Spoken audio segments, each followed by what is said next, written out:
Halo teman-teman investor, kembali lagi bersama saya Rifan Kurniawan, dan di video ini saya mau ngebahas salah satu kecemasan yang lagi terjadi di banyak investor, yaitu mengenai debt ceiling US yang dikabarkan akan membuat perekonomian crash. Benar gak sih kalau ekonomi dunia akan crash kalau US gagal untuk menaikkan debt ceilingnya? Saya akan bahas di video ini, so stay tune terus.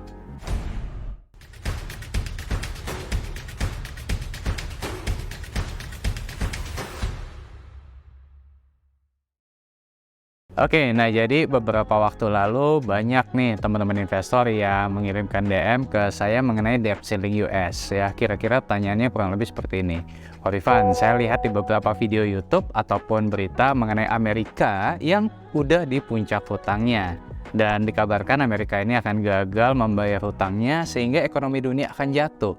Apakah ini benar atau cuma fear dari media aja? Sebelum saya menjawab pertanyaan tersebut, ya kalian sendiri udah ngikutin beritanya belum? Kalau belum, kita coba bahas dulu ya sejenak kenapa sih US itu hutangnya bisa sampai menumpuk dan saat ini sudah di puncak hutangnya. Nah, jadi kenapa ada news yang mengatakan US sudah mau menyentuh ke batas puncak hutangnya? Nah, mungkin muncul pertanyaan juga, kenapa negara adidaya seperti Amerika Serikat itu bisa punya hutang yang sangat besar? Nah, perlu teman-teman ketahui bahwa selama 25 tahun terakhir, neraca perdagangan US itu mengalami defisit karena impor yang lebih tinggi dibandingkan dengan ekspor. Dalam kasus ini, neraca dagang yang negatif itu bukan sesuatu yang buruk sebenarnya, karena memang Amerika Serikat tetap bisa menjadi negara adidaya. Tapi di sisi lain, sebelumnya kan kita tahu ya, ada pandemi COVID-19 yang juga ikut menambah utang negara Amerika ini cukup besar, di mana pemerintah menggelontorkan dana sekitar 6 triliun US dollar. Belum lagi, Amerika selama 10 tahun terakhir, ini berdasarkan New York Times Report, itu menggelontorkan dana sekitar 19 triliun dolar untuk membayar pembayaran bunga hutang, veteran healthcare, pembayaran masa pensiun, dan juga militer. Nah, maka dari itu, utang US sekarang ini udah berada di kisaran 31,7 triliun US dollar atau setara dengan 468.000 triliun rupiah, di mana hutang ini sangat jauh di atas Inggris, negara dengan utang terbanyak kedua di dunia, yang nilainya kurang lebih sekitar 9 triliun US dollar. Nah, sekarang pertanyaannya adalah apakah utang ini bisa dikatakan besar secara US ini adalah penggerak ekonomi dunia? Yes, hutang ini bisa dikatakan besar.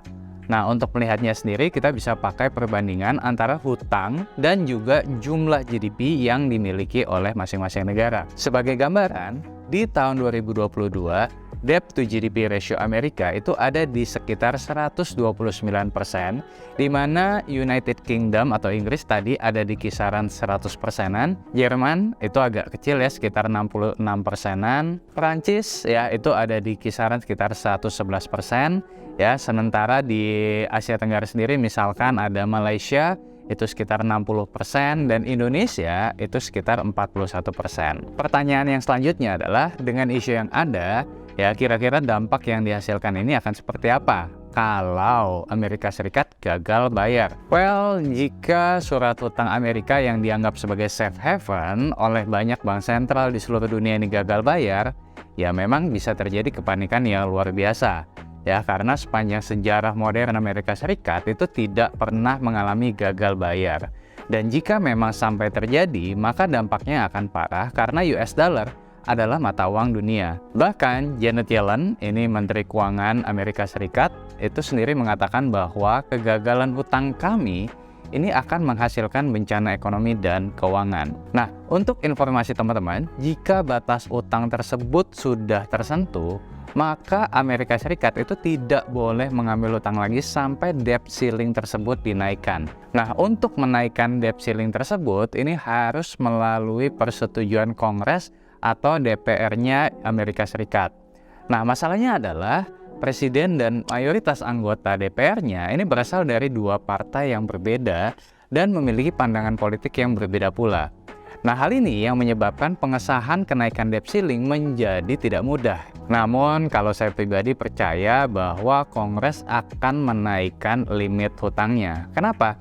Karena sejak tahun 1960, Kongres sudah menaikkan limit hutang sebanyak 78 kali, di mana 49 kali terjadi ketika presiden yang menjabat adalah dari Republikan, dan 29 kali di bawah Demokratik. Mungkin di sini kalian ada yang bertanya, kok apakah ada dampak tersendirinya nih ke ekonomi kita kalau pemerintah Amerika sampai gagal menaikkan limit hutangnya? Walaupun ada pernyataan dari Bu Sri Mulyani yang menyatakan bahwa Indonesia tidak akan terpengaruh oleh gagal bayar utang Amerika Serikat, ya, di mana utang berharga negara atau SBN Indonesia itu masih menarik di mata investor.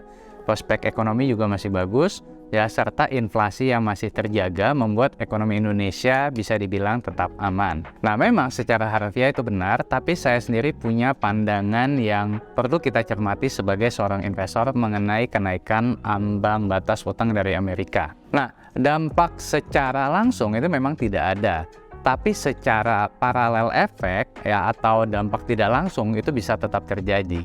Nah, apa yang akan terjadi? Salah satunya adalah The Fed bisa saja kembali menaikkan suku bunganya, ya, karena kenaikan hutang debt ceiling US ini. Dampaknya, jika The Fed menaikkan suku bunga, maka akan diikuti dengan kenaikan BI rate. Ya, kenaikan suku bunga The Fed ini akan mengakibatkan paralel efek terhadap aliran dana yang keluar dari Indonesia atau kita kenal dengan capital outflow, dan mencari aset yang lebih aman karena investor menilai aset sekelas utang US saja bisa gagal bayar. Nah, jika seperti itu akan terjadi keluarnya modal asing, ya, sehingga dampak selanjutnya adalah akan melemahkan kurs rupiah.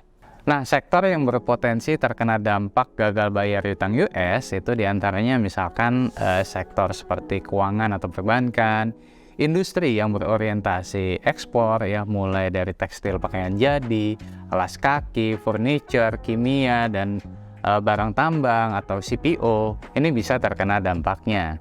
Nah, selain dari ekspor, ya, bahan baku yang dibeli secara impor pun juga akan terpengaruh.